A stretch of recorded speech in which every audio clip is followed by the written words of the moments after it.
অনেক মানুষ বলে যে আল্লাহ বান্দাকে এত ভালোবাসে, এত ভালোবাসে, এত ভালোবাসে, বান্দাকে এত ভালোবাসে, তারপরেও তো সব মানুষকে জান্নাতে দেওয়াই ভালো ছিল। জাহান্নাম কি করতে তৈরি করা হলো ফালতু? আল্লাহ তো গাফুর রাখি, তাহলে মানুষের জন্য জাহান্নাম বানানো হলো কেন? অনেক মানুষের এটা প্রশ্ন থাকতে পারে। আপনাকে আমি ছোট্ট একটা কথা বলে দিচ্ছি, শুনে নেন। আল্লাহ যেমন রহমান দয়ালু, আল্লাহ যেমন গফুর ক্ষমাসীন, আল্লাহ তেমন আজিজ খুব শক্ত, খুব কঠিন, খুব জবরদস্ত, আল্লাহ তেমন কাহার খুবই কঠিন, যে কঠিনের ধারে বসে যাওয়া যাবে না। আমি চায়ের দোকানে বসে আছি, আমার পাশে একটা ছেলে বসে আছে।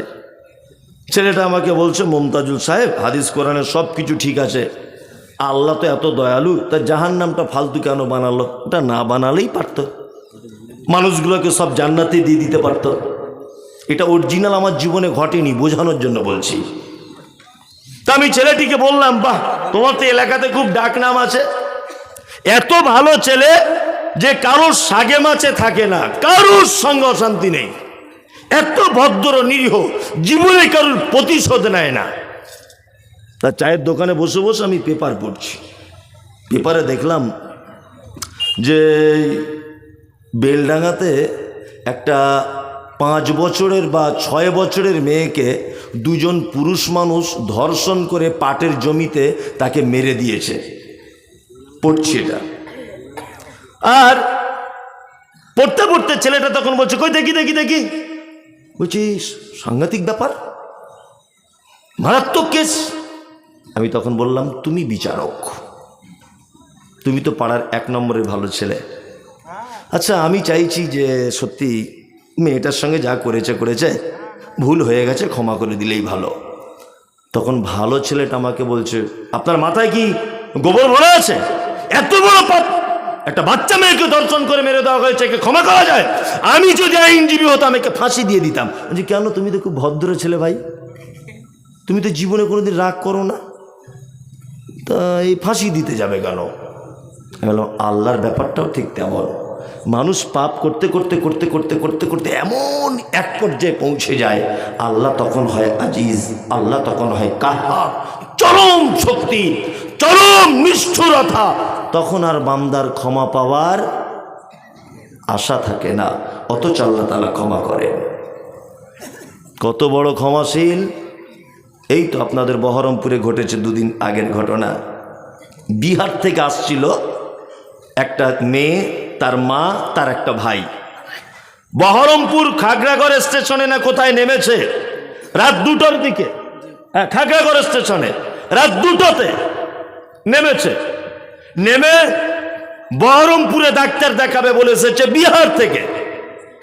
মেয়েটা, মা, মেয়ে আর তার ভাই 3 জন নেমেছে। মেয়েটা পেচ্ছাপ পায়খানার জন্য কোথাও একটু সাইটের দিকে গেছে, কোথাও একটু সাইটের দিকে গেছে। পাশে 3 জন যুবক ছেলে বসেছিল। বলতে খারাপও লাগছে, 3 জনাই কিন্তু নামে মুসলিম। তার মধ্যে একজনের নাম জুলফিকার। 3 জনা মেলে পেচ্ছাপ পায়খানা করা অবস্থায় মেয়েটাকে তুলে নিয়ে চলে যায়। পাট খেতে গিয়ে পর্যাপ্ত পরিমাণে অবৈধভাবে তাকে ধর্ষণ করা হয়েছে। মেয়েটা বহরমপুর হসপিটালে 21 দিন ভর্তি থাকার পরে শেষ পর্যায়ে মারা গেছে। মেয়েটার মা বহরমপুর থানাতে একটা লিখিত অভিযোগ করেছিলেন, তদন্ত করে ধরা পড়ে গেছে 3 জন আসামি। আজকে বহরমপুর কোর্ট থেকে যাবজ্জীবন সাজা ঘোষণা হয়েছে। আজকে হয়েছে যাবজ্জীবন সাজা ঘোষণা। বলুন, এইরকম মারাত্মক অন্যায়কারীদেরকে যদি কেউ হাতে পাওয়ার পরেও যদি ছেড়ে দেয়, যে ছেড়ে দেবে সে অপরাধী কিনা বলুন তো? অপরাধী নয়, অপরাধী। আল্লাহ সুবহানাহু ওয়া তাআলা ঠিক তেমন। মানুষ পাপ করতে করতে এমন এক পর্যায়ে পৌঁছে যায়, তখন আর ক্ষমা পাওয়ার যোগ্যতা তার থাকে না, আল্লাহ ক্ষমা করেও না। তারপরেও আল্লাহ বলছেন, গফুর, আমি খুব ক্ষমা করি। আল্লাহ কত ক্ষমা করেন, কত ক্ষমাশীল। আপনি সারাদিন যাবৎ পাপ করেছেন, সারা জীবন পাপ করেছেন, একদিন আপনি মনে ভয় ঢুকে গেছে আল্লাহর প্রতি একদিন, যে না আজকে আমি ভালো হয়ে যাব, তওবা করে নিব। মসজিদে এলেন, মসজিদে আসার পরে 2 রাকাত নফল নামাজ পড়ে রাতের বেলাতে কাঁদছেন, আল্লাহ তুমি আমাকে ক্ষমা করে দাও, এতদিন শয়তানি চক্রান্ত করে অন্যায় করেছি, তুমি আমায় ভুলগুলো মাফ করে দাও, এরকমভাবে আপনি ক্ষমা চাইছেন। আপনার চোখের যদি 2 ফোঁটা পানি যদি ঝরে পড়ে যায়, আপনার বিগত দিনের কত বড় বড় পাপ এটা আল্লাহ সুবহানাহু ওয়া তাআলা দেখবেন না, আপনার পাপগুলোকে ক্ষমা করে দেওয়া হবে। আল্লাহু আকবার, কত বড় ক্ষমাশীল। ওই যে একটা ঘটনা আপনি শুনেছেন যে একটা লোক 99টা মানুষকে হত্যা করেছে, 99টা। মনে আল্লাহর ভয় এসেছে, আরেকটা মানুষের কাছে জানতে গেছে, আমি কেটে কুটে শর্টকাটে বলছি, সেই মানুষটার কাছে বলছে আমি কি ক্ষমা পাবো? বলছে অসম্ভব ব্যাপার, ক্ষমা পাওয়া যায়? ও তখন ভাবছে যখন ক্ষমা পাবো না তোকেও রেখে লাভ কি, ওকেও দিয়ে দিয়েছে একদম 440 ভোল্টেজে। 100 জন পুজে গেল, তারপরেও লোকটার ভিতরে আল্লাহর ভীতি রয়েছে। ওই লোকটা আবার রাস্তা অতিক্রম করে যাচ্ছে, ওই দূরে কোথাও একটা প্রতিষ্ঠান আছে বা দূরে কোনো আলেম ওলামাদের মানে সেখানে বসবাস করে, সেখানে একজন আলেম আছে, তার কাছে জানতে যাচ্ছে পাপ ক্ষমা হবে কিনা। যেতে যেতে রাস্তার মাঝখানে লোকটা মৃত্যুবরণ করেছে। উপর থেকে 2 প্রকারের ফেরেশতা এসেছে, জান্নাতের এবং জাহান্নামের। এরা বলছে আমরা নিয়ে যাব, ওরা বলছে আমরা নিয়ে যাব। রাস্তা মেপে দেখা হলো লোকটা ভালো কাজের দিকে গিয়েছে, ওই দিকে রাস্তা বেশি হয়েছে, ওই জন্য লোকটা ক্ষমা পেয়ে গেছে। তার মানে কি আল্লাহ সুবহানাহু ওয়া তাআলা শুধু একটু ইস্যু খুঁজছেন, এত ভালোবাসে মানুষকে। একটু ইস্যু, একটুখানি মাধ্যম যদি পেয়ে যায় আল্লাহ সুবহানাহু ওয়া তাআলা ক্ষমা করে দেবেন। পৃথিবীতে পাপের মাধ্যম কম, ক্ষমার মাধ্যম বেশি। পাপের মাধ্যম কম, ক্ষমার মাধ্যম বেশি। আমাদের নবী মুহাম্মদ সাল্লাল্লাহু আলাইহি ওয়াসাল্লাম বলেছেন আলহামদুলিল্লাহ তামলা আল মিজান। এই যে আলহামদুলিল্লাহ বলে যে শব্দটা আমরা বলি, ভালো করে বোঝার চেষ্টা করুন। আমরা বলি না অনেক সময় পানি পান করার পরে আলহামদুলিল্লাহ, ভাই কেমন আছেন আলহামদুলিল্লাহ, এটা আমরা বলি কি বলি না? বলি। আল্লাহ নবী সাল্লাল্লাহু আলাইহি ওয়াসাল্লাম বলেছেন কিয়ামতের মাঠে মানুষের নেকি বদি ওজন করা হবে, কাউন্টিং করা হবে না, গোনা হবে না। যে কে কটা নেকি করেছে এটা গোনা হবে না, কি করা হবে? ওজন করা হবে। তার মানে নেকি এবং পাপের ওজন কম বেশির একটা ব্যাপার আছে, আছে না নেই? আছে। কিয়ামতের দিনে আপনার পাল্লায় ওজন করা হয়েছে, এই দিকে গোনা এই দিকে নেকি। আপনার গোনাটা একদম এইভাবে নেমে আছে, মানে এত বড় বড় পাপ করেছেন। এই দিকে অজস্র নেকি তুলে দেওয়া হলো, তারপরেও নেকির দিকটা একদম ভারী হচ্ছে না। মুহাম্মদ সাল্লাল্লাহু আলাইহি ওয়াসাল্লাম বলেছেন আলহামদুলিল্লাহ তামলা আল মিজান। কেউ যদি দিনে রাতের কিছু অংশ আলহামদুলিল্লাহ শব্দটা যদি বলে আর মিজানের পাল্লাতে যদি এই নেকিটা তুলে দেওয়া হয়, তাহলে এই নেকিটা মিজানের পাল্লার অর্ধেক দিকটা ভারী করে দিবে। দেখুন একটা মানুষ কত পাপ করলো, কত পাপ করার পরেও নেকির পাল্লা হালকা হয়ে আছে। কিন্তু আল্লাহ বলছে বান্দা শুধু দিনের বেলা রাতের বেলা কখনো কখনো দিনে একটা মানে 20 বার 30 বার আলহামদুলিল্লাহ বলুন, ওই আলহামদুলিল্লাহ নেকিটা আপনার মিজানের পাল্লার নেকির দিকটা ভারী করে দেবে। আল্লাহু আকবার। বিশ্বনবী বলেছেন সুবহানাল্লাহি ওয়া বিহামদিহি সুবহানাল্লাহিল আযীম। একটা মানুষ যদি দিনে রাতের কিছু অংশ যদি একথা যদি বলে, তাহলে দরিয়ার ফেনা সম পরিমাণ যদি পাপ থাকে, সাগীরা পাপ, তাহলে সেই পাপগুলোকে ক্ষমা করে দেওয়া হয়। আল্লাহু আকবার। আপনি একটা পাপের ব্যাপারে এইরকম পাপ দেখান তো, একটা পাপ, যে পাপ আপনি করেছেন সেই পাপের ওজন বাড়তে বাড়তে বাড়তে বাড়তে একেবারে বেড়ে ভরপুর হয়ে গেছে, এরকম কোনো পাপ নেই। শুধু একটা পাপ আছে এরকম, তার নাম গীবত, পরনিন্দা।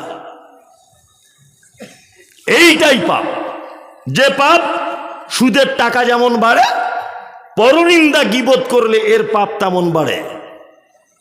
আল্লাহ তাআলা বলছেন বান্দা যত বড়ই তুমি ভুল করো, শুধু একবার আমার কাছে ক্ষমা চাও, অবশ্যই ক্ষমা করে দেওয়া হবে।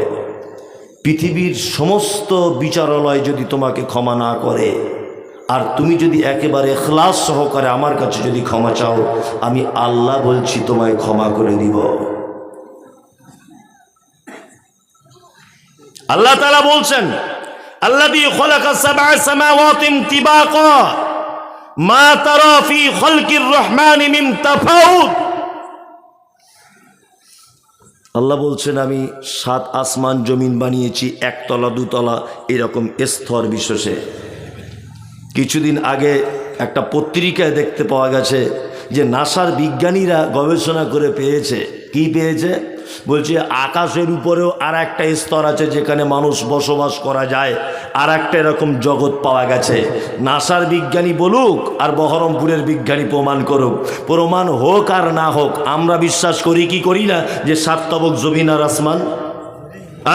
প্রমাণ হোক আর না হোক, আল্লাহ বলেছে মানে বিশ্বাস করি কি করি না? করি। আল্লাহ তাআলা বলছেন, আমি পৃথিবীতে যা সৃষ্টি করেছি, আমার সৃষ্টিতে কোনো রকমের ভুল নেই। আছে? নেই।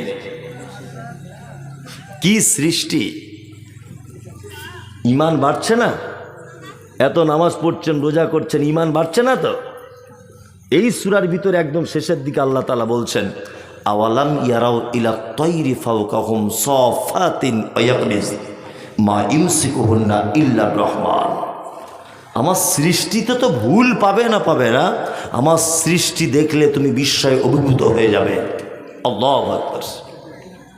আমরা অনেক সময় চাষি মানুষ মাঠে যাই, ঠিক সন্ধ্যাবেলার দিকে দেখবেন এক শ্রেণীর বক আছে, বক পাখি আছে না?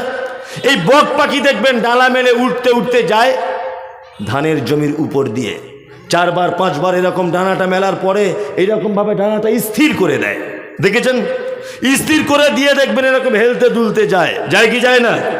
স্থির করে দেখেছেন তো?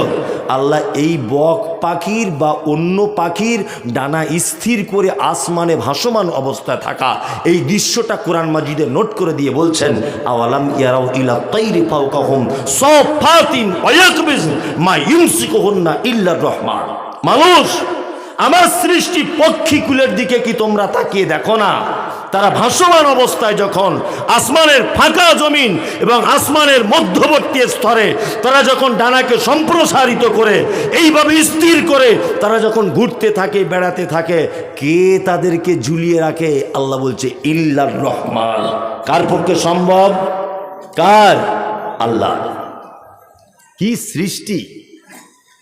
আল্লাহু আকবার। আল্লাহ সৃষ্টি দেখেও প্রশংসা করা লাগবে, লাগবে কি লাগবে না? নিখুঁত সৃষ্টি। রসগোল্লা খান না? রসগোল্লা খান? রসগোল্লা খায়, আর বিয়ে বাড়িতে খেলে তো মোটামুটি একদম এই পর্যন্ত, ফ্রিতে পেলে তো আরও বেশি, কিনে কম খায়। তা রসগোল্লা খেয়েছে একটা লোক, খেয়ে এতটুকু বলবে সাংঘাতিক স্বাদ, এতটুকু বলবে। কিন্তু একজন প্রকৃত মুমিন যদি হয়, এই রসগোল্লা খাওয়ার পরে মনে হবে তার যে দূরে কাজ সলাত আদায় করি শুকরিয়ার। এটা কি দিয়ে হয়? কি দিয়ে? ছানা দিয়ে তৈরি হয়। ছানা কি দিয়ে হয়? দুধ দিয়ে হয়। দুধ কোথায় থাকে না? গরুর বাঁটে পাওয়া যায়, গরুর ভিতরে, তাই না? আল্লাহু আকবার। গরু কি খায়? ঘাস। ঘাস খায়। পেটের ভিতরে ঘাস পচে গোবর তৈরি হয়, হয় না? হয়। গরুর শরীরের ভিতরে আছে অজস্র রক্ত, আছে না? আছে। আল্লাহ তাআলা বলছেন রক্ত, গোবর সমস্ত কিছুর ভিতর দিক থেকে সাদা, স্বচ্ছ, পরিষ্কার, সুস্বাদু দুধ আমি আল্লাহ গরুর মাঠ থেকে বার করে দিই। জীবনে কোনো দিন আপনি গরুর দুধ পান করতে গিয়ে এই রকম গোবরের গন্ধ পেয়েছেন যে দুধ পান করেছি গোবরের গন্ধ? আছে? এটা কার পক্ষে সম্ভব? আল্লাহ, আল্লাহ, আল্লাহ। আপনি আল্লাহর থেকে দূরে আছেন এখনো কেন? গরুর বাচ্চা হলে হাঁটতে টাইম লাগে কতদিন? কতদিন বলুন? বুঝি 1 সপ্তাহ, মানে বুঝেই না কিছু আর কি। সঙ্গে সঙ্গে 10 মিনিট 20 মিনিট তাই না? বা 1 ঘন্টা। আচ্ছা বলুন তো, মানুষের বাচ্চা হলে টাইম লাগে কতদিন? 2 বছর। কেন? কেন এটা? আল্লাহ সুবহানাহু ওয়া তাআলা জানে গাভী পেটে ও 8 মাস 9 মাস পেটে বাচ্চা রাখে, মানুষও রাখে, দুজনেই কিন্তু পেটে একই টাইম বাচ্চা রাখে না? আল্লাহ জানে ওর দাদি নেই, ওর নানি নেই, ওর খালা নেই, ফুপু নেই, কেউ নেই। ওই জন্য ও মায়ের পেট থেকে জন্মের পরে ও দুধ পান করার প্রয়োজন হয় না? গাভী নিজের ভাষায় তার বাচ্চাকে বলে, এই ওঠ, উঠে দাঁড়া, ওঠ। উঠে দাঁড়িয়ে থাকতে কাঁপতে কাঁপতে ঠাস করে পড়ে গেল। মা আবার বলছো, ওঠ, উঠে দাঁড়া, ওঠ। আবার থর থর করে গাভীর বাচ্চাটা উঠে কাঁপছে। বলছে, মা কি করব? যা পিছনের দিকে দেখ, যা, দুধের বাঁটগুলো ঝুলছে, টান। তো দুধের বাঁটগুলো ধরে টানছে, দুধ আসছে না মা। তখন মা নিজের ভাষায় বলছে, প্রথম বাচ্চা হয়েছে তো আমার, দুধের রাস্তা ক্লিয়ার নেই, ওই জন্য এরকম করে চুষবি আর এরকম করে গুঁতো মার মাঝে সাঝে, তাহলে দেখবি রাস্তা ক্লিয়ার হয়ে যাবে। কে শেখালো? কে? আল্লাহ। আল্লাহু আকবার। কে বলে দিল ছাগলের বাচ্চাকে যে মায়ের বাঁটে দুধ খাবার সময় মাঝে মাঝে ঝাঁকার মারবি, এরকম করে মারে কি মারে না? দুধের রাস্তা ক্লিয়ার হয়। কে বলে দিল? আল্লাহ। মানুষের বাচ্চার টাইম লাগলো 2 বছর। কারণ কি? আল্লাহ বলছেন, খালাকাল ইনসানা ফি আহসানি তাকবীম।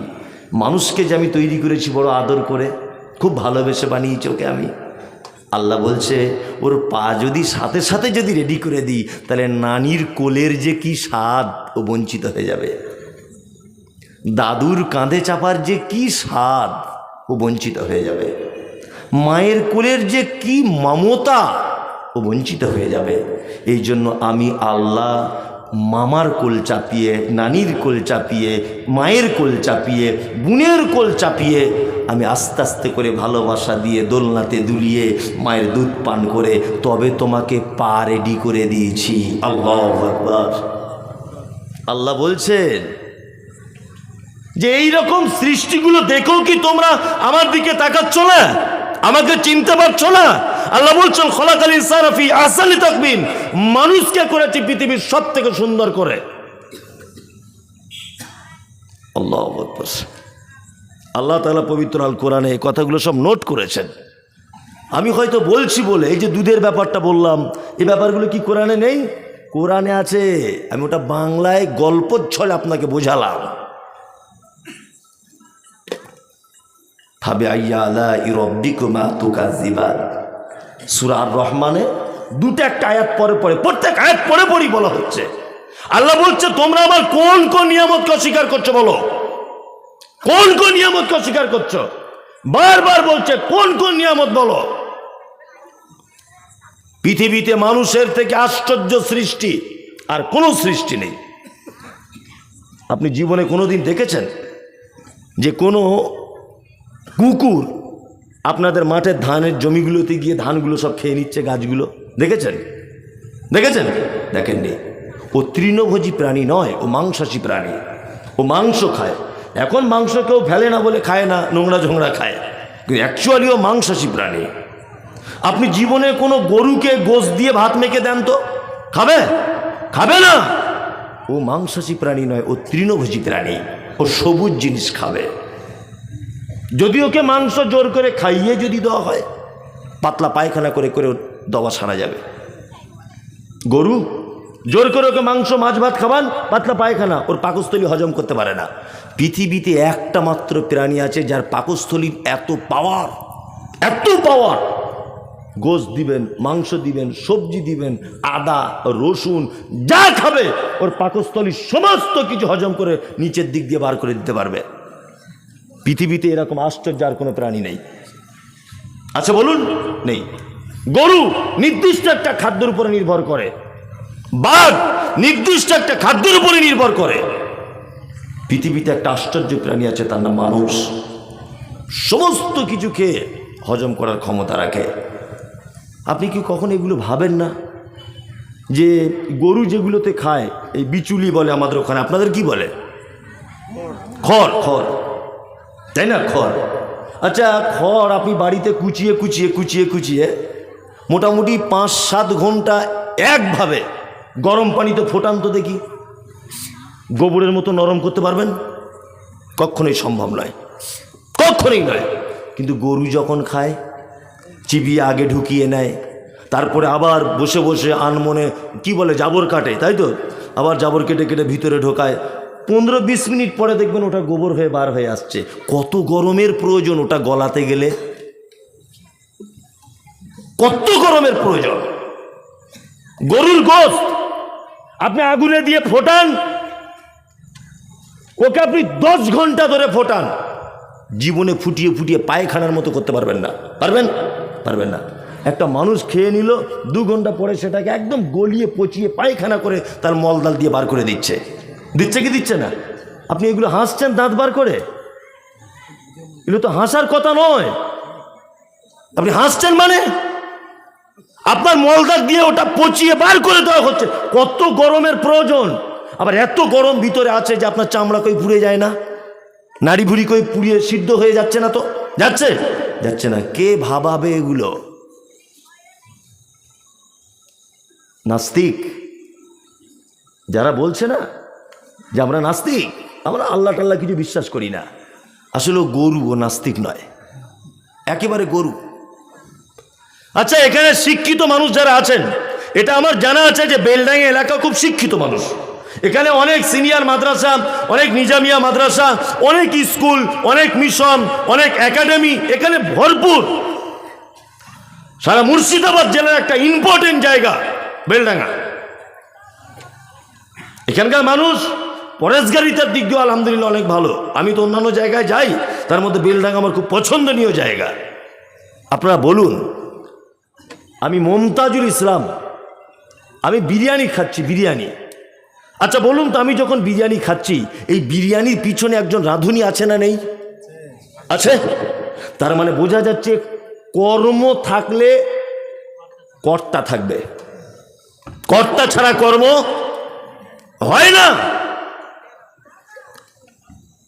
আমি এখন একটা গান শুনছি, খুব ভালো মিষ্টি সুর। এই সুরের পিছনে একজন গায়ক আছে না নেই? আছে।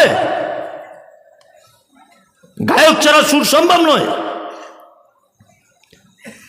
যারা বলছে আমরা নাস্তিক, কিছু বিশ্বাস করি না, এই যে প্রত্যেক দিন সূর্য উঠে আবার ডুবে যাচ্ছে, প্রত্যেক দিন নির্দিষ্ট টাইমে নির্দিষ্ট রাস্তাতে চলে নির্দিষ্ট জায়গা ডুবে চলে যাচ্ছে, আবার আমাদের কাছ থেকে অদৃশ্য হয়ে যাচ্ছে। এটা একটা কাজ কি কাজ নয়? কাজ তো, কাজ। আপনি ঘুমান, ঘুমানোটা একটা কাজ। আপনাকে তুলে দিতে হবে ঠিক টাইমে, এটাও একটা কাজ। কাজ নয়? কাজ। এই যে চোখের ভিতরে চোখটা এরকম এরকম বারবার করছে, করেন আমাদের চোখ কেন? রাস্তাঘাটে চলতে গিয়ে যত ধুলোবালি চোখের ভিতরে পড়ে, অটোমেটিক এ কি করে? ক্লিয়ার করে, পরিষ্কার পরিচ্ছন্ন কাজের, অটোমেটিক পরিষ্কার পরিচ্ছন্ন করছে। তাহলে এর একটা কাজ করছে তো, তাহলে এর পিছনে একটা কর্তা থাকবে কি থাকবে না? থাকবে। তিনি কে? আল্লাহ। যারা বলছে নাস্তিক, আসলে নাস্তিক বলে কিছু নেই, ওরা সব গরু। বলছে নাস্তিক। আল্লাহ সুবহানাহু ওয়া তাআলা পবিত্র আল কোরআনে বলছেন, আল্লাযী খালাকা সাবআ সামাওয়াতিন তিবাকা। এই যে আসমানটা তোমরা দেখতে পাও, এই আসমানটা একতলা দুতলা এইরকম স্তরে স্তরে আমি আল্লাহ সুবহানাহু ওয়া তাআলা তৈরি করেছি। মা তারা ফি খালকির রহমান মিন তাফাউত। আল্লাহ বলছেন যে রহমান আল্লাহ সৃষ্টিতে তোমরা কোন রকমের কি ত্রুটি পাও? আল্লাহ সৃষ্টিতে কোনো ত্রুটি আছে? কোনো ত্রুটি নাই।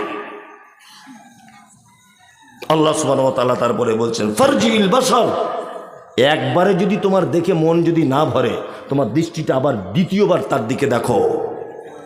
আল্লাহ তাআলা বলছেন হাল তারা মিন ফুতুর, তোমার দৃষ্টি আবার তোমার কাছেই চলে আসবে, লজ্জিত হয়ে অপমানিত হয়ে তোমার কাছে রিটার্ন করবে, কিন্তু আমার সৃষ্টির কোনো ভুল দেখতে পাবে না।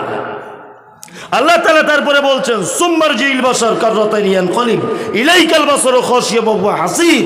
আবার তুমি ফিরে দেখো আমার কোনো সৃষ্টির দিকে, কোথাও আমার ভুল আছে কি না। আল্লাহ পবিত্র আল কোরআনে যা কিছু বলেছেন আর পৃথিবীতে যা কিছু সৃষ্টি করেছেন, এতে কোনো রকমের ভুল আপনার চোখে ঠেকছে? কোনো রকমের ঠেকছে? ঠেকছে না, কোনো ভুল নেই। কিছুদিন আগে আপনাকে একটা কথা বলছি।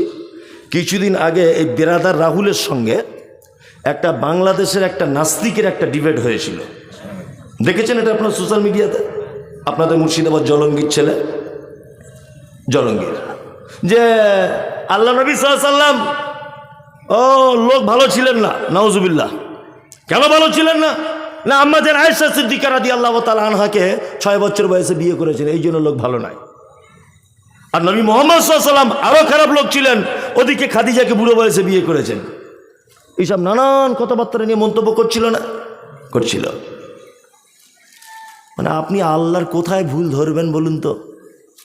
একটা মানুষ যদি আল্লাহর কোনো বিষয়ে ভুল ধরতে যান, আচ্ছা বলুন, খাদিজাকে আল্লাহ নবী সাল্লাল্লাহু আলাইহি ওয়াসাল্লাম বিবাহ করেছিলেন, আয়েশাকে বিবাহ করেছিলেন, এটা আল্লাহর অর্ডার ছিল কি ছিল না? হ্যাঁ, ছিল। তাহলে আল্লাহ কাজটা করিয়েছেন, তাই তো? আপনাকে এবার আমি একটা কথা বলি। দেখুন, আমি মমতাজুল ইসলাম, আমার বয়স এখন 20 বছর, ধরে নেন 20 বছর। তা আমার এই 20 বছর বয়সে আমার যদি পরামর্শদাতা হিসাবে যদি কাউকে নির্বাচন করা হয় যে আমার প্রত্যেক কাজে পরামর্শ দেবে, আচ্ছা বলুন তো সেই লোকটার কত বছর বয়স হওয়া উচিত বলে মনে হয়? আমার থেকে জুনিয়র হবে না সিনিয়র হবে? সিনিয়র হবে। কারণ আমার এখন অল্প বয়স, আমার অনেক কাজে ভুল ত্রুটি হতে পারে, তাই না? তাহলে একটা বয়স্ক লোক যদি হয় তাহলে আমাকে ভালো উপযুক্ত শিক্ষা দেবে। মুহাম্মদ সাল্লাল্লাহু আলাইহি ওয়াসাল্লামের হাতে দ্বীনের স্টিয়ারিং ধরিয়ে দেওয়া হলো, তিনি নবী হলেন, নবুয়তি পেলেন। ভালো করে বোঝার চেষ্টা করুন। মক্কার বেঈমান মুশরিকরা মারাত্মক প্রশ্নের সম্মুখীন করছে, নবীজিকে মারছেন, গালাগালি করছেন, যেদিকে যাচ্ছেন অপমান করছেন। আল্লাহ সুবহানাহু ওয়া তাআলা পিছনে একটা গাইড দেওয়ার জন্য লোক ফিট করলেন, তার নাম খাদিজাতুল কুবরা রাদিয়াল্লাহু তাআলা আনহা। বয়সে 15 বছরের বড়, 15 বছরের। আমার গাড়ি যে চালায় ওর আর আমার একই বয়স, একই। ও আমার থেকে 2-1 বছরের সিনিয়র। তার রাস্তাতে যদি কেউ সাইড না দেয় তো ও বলে মারবো গিয়ে এক ঘুষি ওকে। আমি তখন আবার বলি সত্যি চল দেখি, গিয়ে মারলেই ভালো হয়। ভালো করে বুঝবেন। কিন্তু আমার গাড়িতে যদি আমার আব্বা বসে থাকে তাহলে আমার ড্রাইভারকে বলবে, না বাবু ঝগড়া ঝামেলা করো না, রাস্তাঘাটের ব্যাপার, অপরিচিত জায়গা মারতে পারে। এটা বলবে কি বলবে না? বলবে। মুহাম্মদ সাল্লাল্লাহু আলাইহি ওয়াসাল্লামকে যখন মারাত্মকভাবে অপমান, গালাগালি, এটা ওটা করা হচ্ছে, যদি একটা ইয়াং মেয়েকে নবীজির বিবাহিত জীবনের সঙ্গিনী হিসাবে করে দেওয়া হয় তাহলে সেও তেতে গিয়ে বলবে, আরে তোমাকে গাল দিচ্ছে তুমিও দাও। এই জন্য আল্লাহ তাআলা একটা কৌশল অবলম্বন করলেন যে এর থেকেও যেন মেয়েটার বয়স কিছু বেশি হয়, তাহলে সুবুদ্ধি দিতে পারবে কে? আমার 2 আয়েশাকে বিবাহ করলেন। আয়েশাকে একদম অল্প বয়সে, আল্লাহ নবী সাল্লাল্লাহু আলাইহি ওয়াসাল্লামের একদম বয়স শেষ, একেবারেই শেষ পর্যায়ে বিবাহ করলেন আয়েশাকে। কারণ একটা মানুষ যখন পৃথিবী থেকে বিদায় হওয়ার সময় এসে যায় তার বুদ্ধি লোপ পায়, বুদ্ধি কমে যায়, আস্তে আস্তে কমে না? স্মরণ শক্তি কমে যায়, যায় কি যায় না? যায়। আল্লাহ তাআলা জানেন যে পৃথিবী থেকে নবীকে তুলে নেওয়া হবে, কিন্তু এরপরে ইসলামের প্রতিটা বিধিবিধান মানুষ জানতে চাইবে। এই স্মৃতিতে ধরে রাখতে পারবে একজন অল্প বয়স্কা মেয়ে। আয়েশাকে নির্বাচন করলেন। আল্লাহু আকবার। এগুলো সব রণকৌশল। পৃথিবীতে কোনো রকমের আল্লাহ সুবহানাহু ওয়া তাআলা সৃষ্টিতে বা কোনো কাজে কোনো রকমের ভুল নেই। বলছে মুসলমানরা কত বড় বদমায়েশ। তো বলছে কেন? বলছে এই যে 4টে বিয়ে করার কথা আছে ইসলামে, এদের সব 4টে করে বউ। বলে কি বলে না? বলে। আসলে যারা এগুলোকে বলছে এগুলো ভুল নয়। আল্লাহ সুবহানাহু ওয়া তাআলা যে পদ্ধতিতে বিচার করেছেন বা এখানে ফয়সালা দিয়েছেন, এটা যদি একটু ব্যাখ্যা বিশ্লেষণ করা যায় আপনি অবাক হয়ে যাবেন যে পদ্ধতি কেন, কেন এ পদ্ধতি। ইসলামে 4টে বিবাহ করার অনুমোদন আছে শর্ত সাপেক্ষে। কি বললাম বুঝলেন না? হুকুম নেই, যে করতেই হবে, এরকম হুকুম নেই। কেউ প্রয়োজন বুঝলে করলে করতে পারে, তাই তো? একসঙ্গে দুটো স্ত্রী রাখতে পারে প্রয়োজন হলে। একটা স্ত্রী অসুস্থ, বাচ্চা দিতে পারছে না, সে আর একটা বিয়ে করবে, অসুবিধা কিছু নেই, আছে নেই? কিন্তু আমাদের তো বর্তমানে যে বিয়ে করার, ও অন্য কোনো সুন্নত মানে না, বিয়ে করা সুন্নত মানা খুব পটু। 3-4টে বিয়ে করে মালদা একটা, মুর্শিদাবাদ একটা, ওই রাজমিস্ত্রি কাজ করতে গিয়েছিল মেদিনীপুরে, ওখানে একটা রেখে এসেছে। বলছে আরে মৌলী সাহেব তোমরা যত টাকাই কামাও সুন্নত মানতে পারবে না, আমি মেনেছি বাপের বেটা। এই খ্যাপা, এরকম নয়। আল্লাহ তাআলা এই পদ্ধতি কেন দিলেন? একটা পুরুষকে বাঁচিয়েছেন, একটা নারীকে বাঁচিয়েছেন। এর ব্যাখ্যা বিশ্লেষণ যদি যান আপনি অবাক হয়ে যাবেন, একেবারেই অবাক, যে সত্যি তো এটা তাই।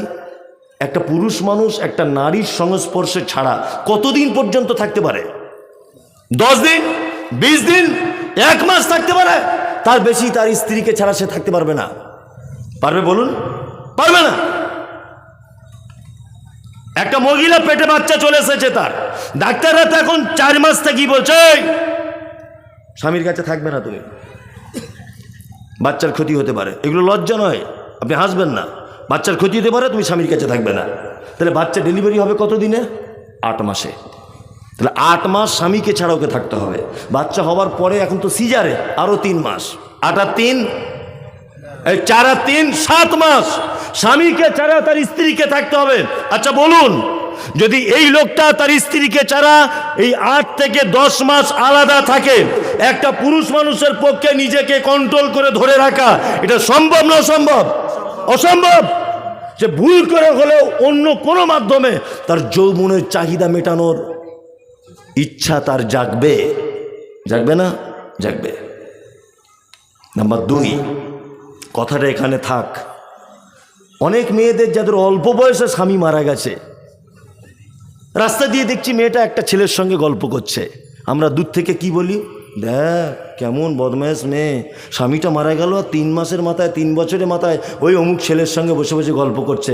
আমরা দূর থেকে বদনাম দিই, দিই কি দিই না? দিই। চরিত্র খারাপ, নিজের বউ কোথায় যায় খোঁজ রাখে না, কিন্তু ওর স্বামী নেই, ও কোথাও গেলে ও গোপনে গোপনে নেটওয়ার্ক লাগায়, যায় কোথায়। করি কি করি না? কোনো ছেলের সঙ্গে প্রেম ভালোবাসা আছে কিনা? করি কি করি না?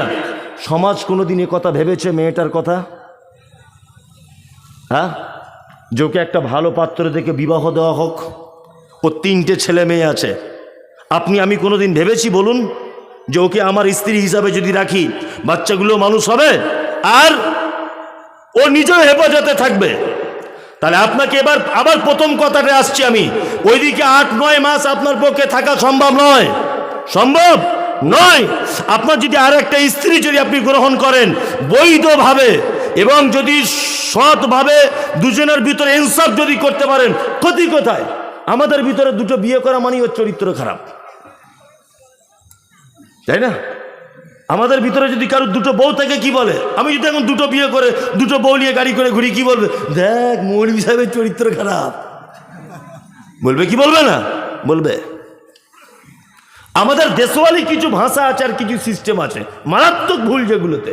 এক, আমাদের ভারত পাকিস্তান আর বাংলাদেশের লোক ভাবে যে হজ ফরজ হয়, বুড়ো না হলে হয় না। দেখবেন বলছে হজ ফরজ হয়, বুড়ো না হলে হজ করা যায় না। বুঝলেন? সব দেখছে বুড়ো মানুষেরা ওই মক্কাতে গিয়ে বসে আছে দিয়াল ধরে, কেউ তোয়াফটাও করতে পারছে না, ও দিয়াল ধরে বসে আছে হা করে। কি করিবা মরি স্যার, কি করিবা? কোনটা ছাপা কোনটা মারবা, কবার ঘুরলে একবার হবে, এইসব জিজ্ঞেস করছে। মানে কিছুই বুঝে না, কি বলছি বুঝতে পারছি না, ওর কোনো কাজ নেই, ও মক্কায় গিয়ে বসে আছে। আরে তোমার যখন বয়স 25, 26, 27 বছর তখন যাও, তখন যাও। এই রীতিনীতি এইসবগুলো চেঞ্জ করতে হবে, সামাজিক বিচার বিশ্লেষণ এগুলো বিবেচনা করতে হবে। ইসলাম যে পদ্ধতির কথা বলেছে আপনাকে আমাকে বাঁচিয়েছে, বাঁচিয়েছে কি বাঁচায়নি? বাঁচিয়েছে। আপনাকে পাপ থেকে বাঁচিয়েছে, একটা নারীকে পাপ থেকে বাঁচিয়েছে। আল্লাহু আকবার। আল্লাহ সুবহানাহু ওয়া তাআলা বলছেন, ওয়ালাকাদ যায়্যানাস সামাআদ দুনিয়া বিমাসাবিহা ওয়া জাআলনাহা রুজুমান লিশ-শায়াতিন ওয়া আতাদনা লাহুম আযাবাস সাঈর। আল্লাহ বলছে দুনিয়ার যে আসমানটা তোমরা দেখতে পাও এটাকে আমি খুব তারকা দিয়ে উজ্জ্বল করে সুন্দর গুছিয়ে আমি আল্লাহ তাআলা তোমাদের সামনে রেখেছি, যাতে তোমরা কি এর থেকে শিক্ষা গ্রহণ করো। আর এই তারকাগুলো তৈরি করেছি কেন? শয়তানকে মারার জন্যে। আর এইগুলোকে যারা অস্বীকার করবে, আল্লাহ বলছেন বিসাল মাসির। আল্লাহ তাআলা বলছেন সাইর শব্দ এসেছে যে তাদের যারা এইগুলোকে আমার অস্বীকার করবে, সাত তবক আসমান এটাকে যে অস্বীকার করবে, জমিন এটা যে অস্বীকার করবে, এই যে তারকা এটা যে অস্বীকার করবে, সূর্যের উদয় অস্ত এটা যে অস্বীকার করবে, আল্লাহ তাআলা বলেছেন আযাব তাদের জন্য, এবং তাদের জন্য প্রস্তুত করে রেখেছি সাইর নামক জাহান্নাম। জাহান্নাম তো কত কঠিন, এটা তো আঁচ করে বোঝানো যাবে না। যাবে? যাবে না। জি হ্যাঁ, বলছি এটা বোঝানো যাবে না। জাহান্নাম অনেক দূরে থাক, শুধু কিয়ামতের দিবসটা দেখুন, কিয়ামতটা কেমন হবে দেখুন। আল্লাহ বলছেন ইয়াওমা তারাউনাহা তাযহালু কুল্লু মুরজিআতিন আম্মা আরজাআত ওয়া তাযাউ কুল্লু যাতি হামলিন হামলাহা ওয়া তারান নাসা সুকারা ওয়া মা হুম বিসুকারা ওয়ালাকিন্না আযাবাল্লাহি শাদীদ। আল্লাহ তাআলা বলছেন পৃথিবীতে সব থেকে বেশি কষ্ট সহ্য করতে পারে কে বলুন তো? নারী না পুরুষ? নারী। একটা পুরুষ 50 ডিগ্রি সেলসিয়াস কষ্ট সহ্য করতে পারে। আমি যদি এখন এই লোকটাকে একটা ঘুষি মারি, আমার ঘুষির ওজন যদি 50 ডিগ্রি সেলসিয়াস হয়, লোকটা তাহলে বাঁচতে পারবে, তার অধিক হলে বাঁচতে পারবে না। কিন্তু বিজ্ঞানীদের ভাষাতে একটা নারীকে যদি কেউ আঘাত করে, সে 56 ডিগ্রি সেলসিয়াস পর্যন্ত সেটাকে কি করতে পারে? সহ্য করে নিতে পারে। তার দৃষ্টান্ত একটা মেয়ে বাচ্চা জন্ম দিতে গিয়ে যে কষ্ট সহ্য করে, একটা পুরুষের যদি এটা হতো, পুরুষ মারা যেত, বাঁচতে পারত না। পুরুষের থেকে নারীর ধৈর্য ক্ষমতা বেশি।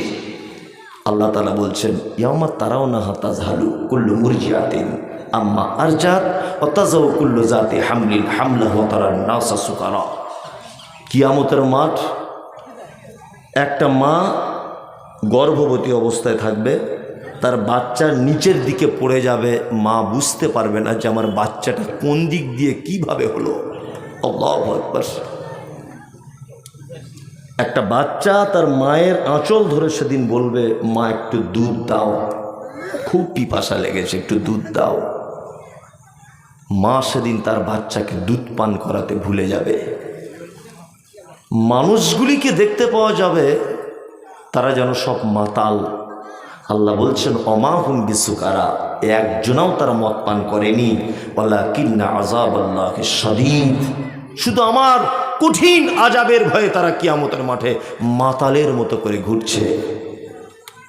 আল্লাহু আকবার। এর নাম কিয়ামতের মাঠ, এর নাম কিয়ামতের মাঠ। জাহান্নাম তো অনেক দূরে, এটা কিয়ামতের মাঠের অবস্থা। আম্মা জান আয়েশা সিদ্দিকা রাদিয়াল্লাহু তাআলা আনহা আল্লাহ নবী সাল্লাল্লাহু আলাইহি ওয়াসাল্লামকে বলছেন, আল্লাহ নবী, কিয়ামতের মাঠে নারী উলঙ্গ হয়ে দাঁড়াবে, পুরুষ খাতনাবিহীন অবস্থায় উলঙ্গ হয়ে কিয়ামতের মাঠে দাঁড়িয়ে থাকবে। তা নারী পুরুষের দিকে দেখবে আর পুরুষ নারীর দিকেও দেখবে?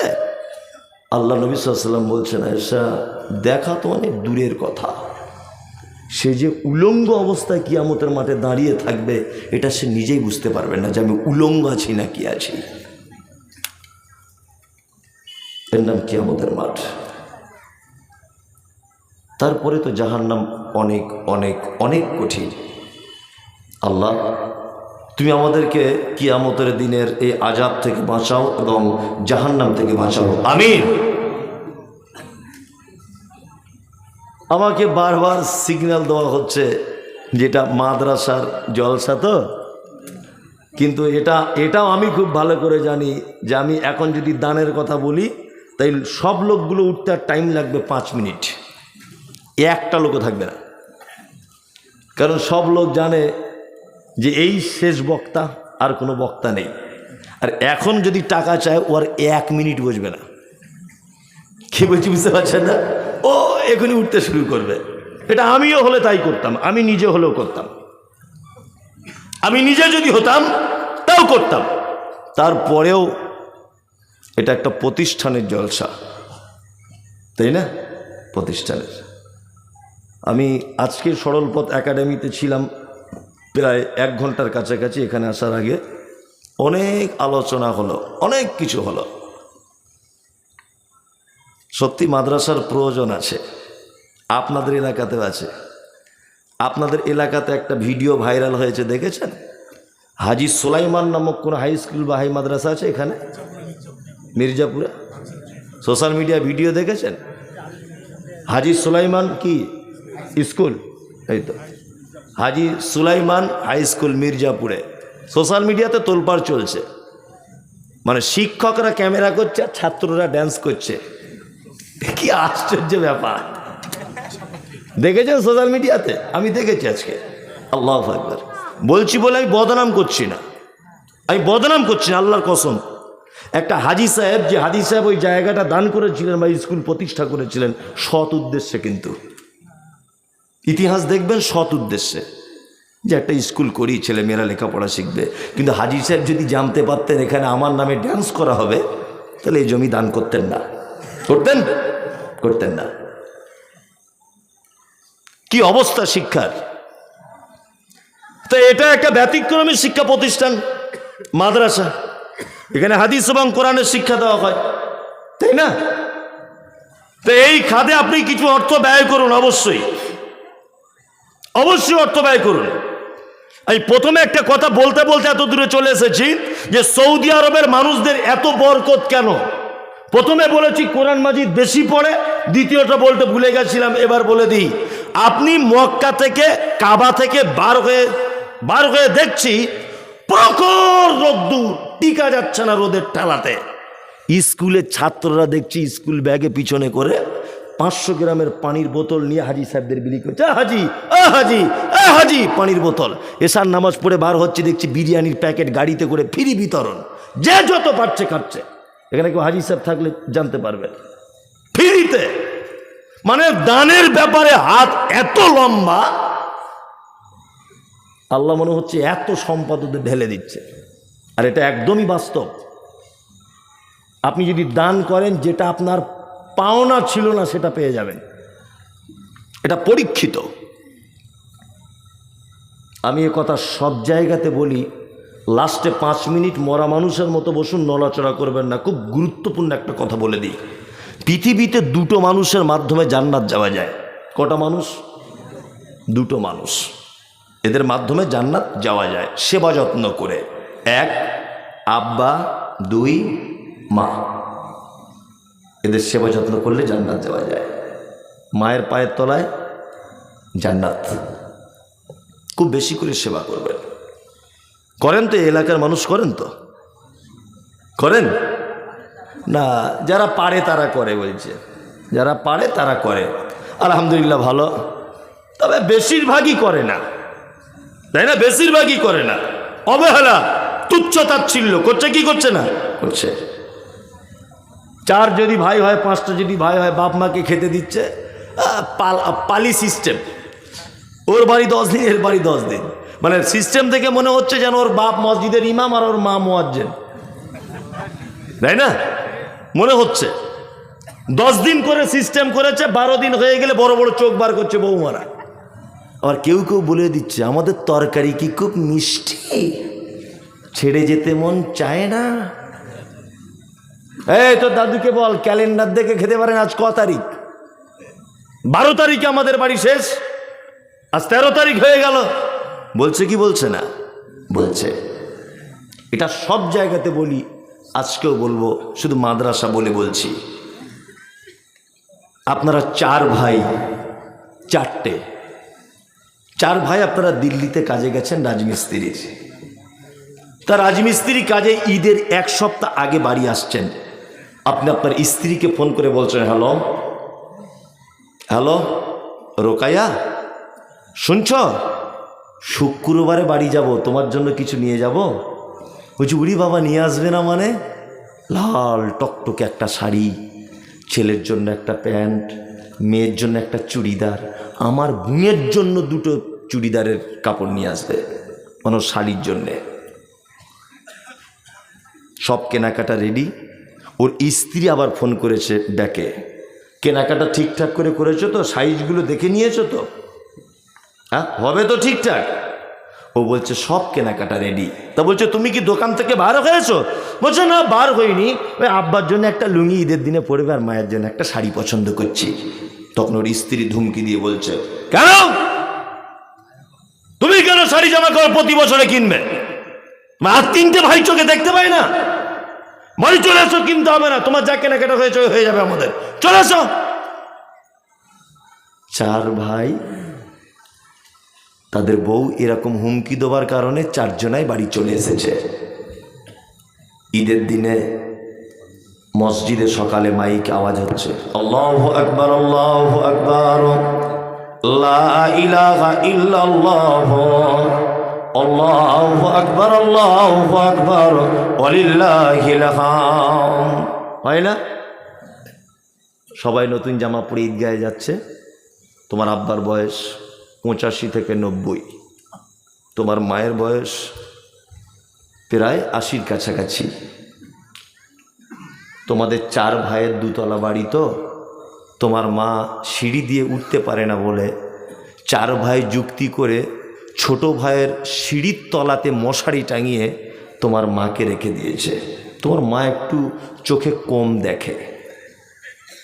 ঈদের দিনে সবাই যখন চলে যাচ্ছে, তোমার মা তখন কাঁদো কাঁদো কণ্ঠে তোমার আব্বাকে ডেকে বলছে, সাইফুলের আব্বা তুমি নামাজ পড়তে যাবে না?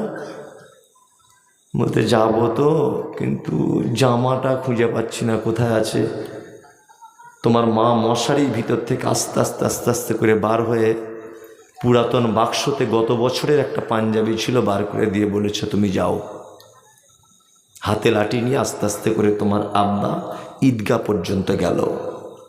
নামাজ পড়া শেষ হয়ে গেল, তুমি ছেলে মেয়ে নিয়ে বাড়িতে খাসির মাংস পোলাও বিরিয়ানি করে খাচ্ছ।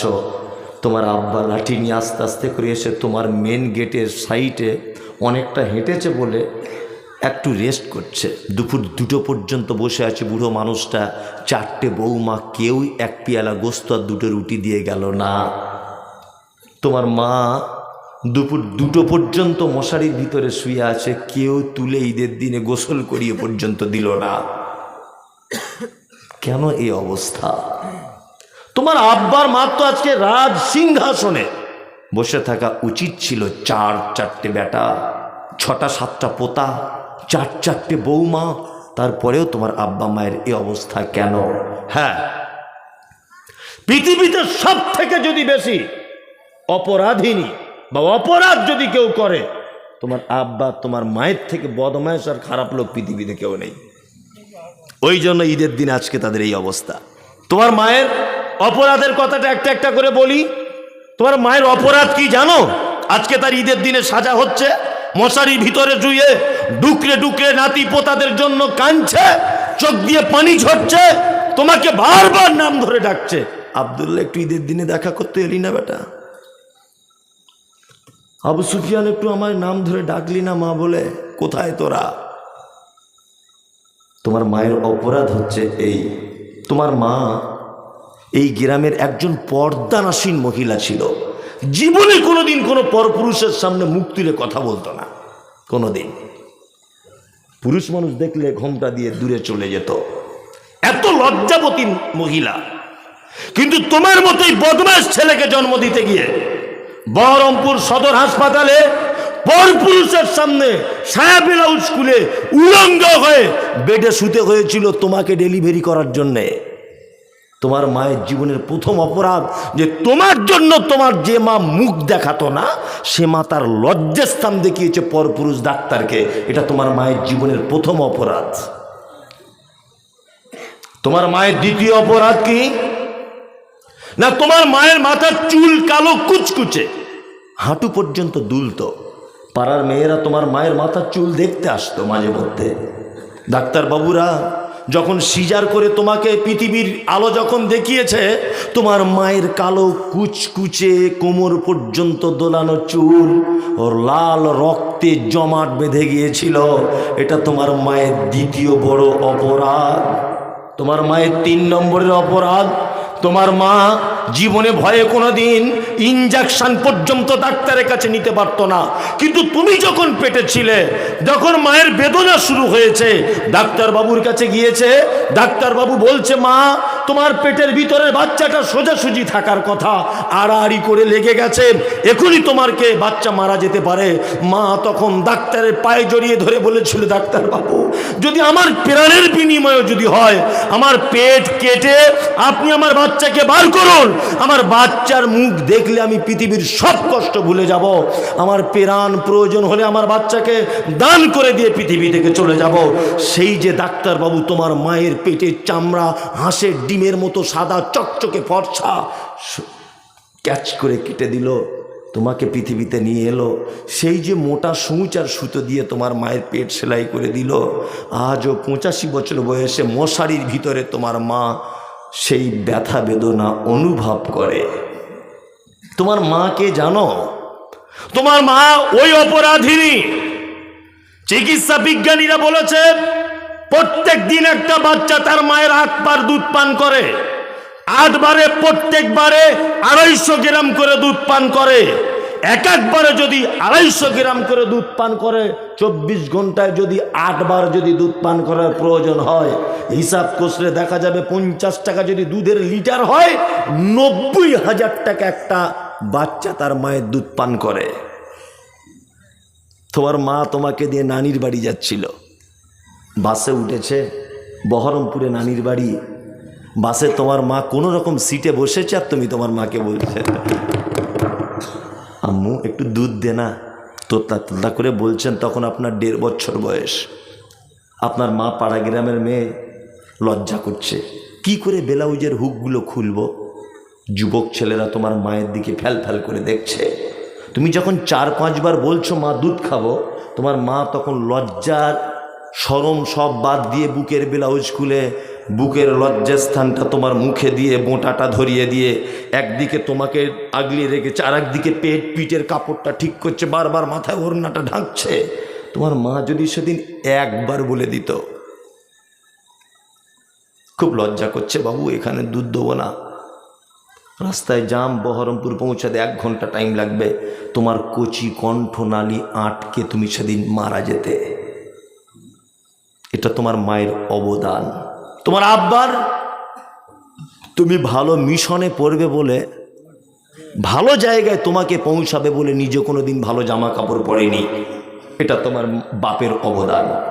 তুমি স্কুলে যাবে, সাইকেলের জন্য তোমার মায়ের কাছে বারবার বলছিলে, মা একটা সাইকেল কিনে দিলে হয় না?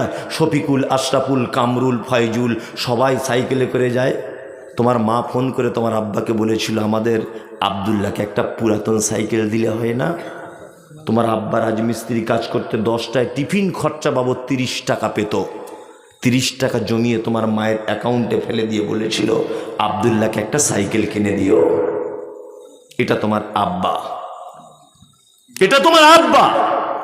ওই জন্য কোরআন মাজিদ সারা পৃথিবীতে যত সম্পর্ক আছে সমস্ত সম্পর্কের থেকে উচ্চ শিখরে পৌঁছে দিয়েছে পিতামাতাকে। আল্লাহ তাআলা বলেন সারা পৃথিবীতে যত ভালোবাসার মানুষ আছে, কুল ইন কানা আবাউকুম, নবী আপনি বলে দেন সারা পৃথিবীতে যত প্রেম প্রীতি ভালোবাসার বস্তু আছে, পিতা মাতার থেকে ভালোবাসার আর কোনো জিনিস নাই। শুধু এই নয়, আল্লাহ পবিত্র কোরআনে এমন সিকিউরিটি দিয়েছেন পিতা মাতার ব্যাপারে, বলতে গিয়ে বলেছেন উফেউ আলা তানহারহুমা ওয়া কুল্লাহুমা কাওলান কারীমা। তোমার আব্বা মায়ের সঙ্গে এমন ভদ্রভাবে কথা বলো, এমন নম্রতা অবলম্বন করো, এমন শ্রদ্ধাশীল তুমি হও, তোমার আব্বা মা যেন তোমার কথায় বিরক্ত হয়ে শব্দটুকু যেন বলে না দেয়। আল্লাহ তাআলা পিতা মাতার ব্যাপারে বলতে গিয়ে সূরা বাকারাতে আবার বলছেন ইয়াসআলুনাকা মাযা ইউনফিকুন কুল মা আনফাকতুম মিন খাইরিন ফালিল ওয়ালিদাইন ওয়াল আকরাবিন ওয়াল ইয়াতামা ওয়াল মাসাকিন ওয়া বনিস সাবিল ওয়া মা তাফআলু মিন খাইরিন ফাইন্নাল্লাহা বিহি আলিম।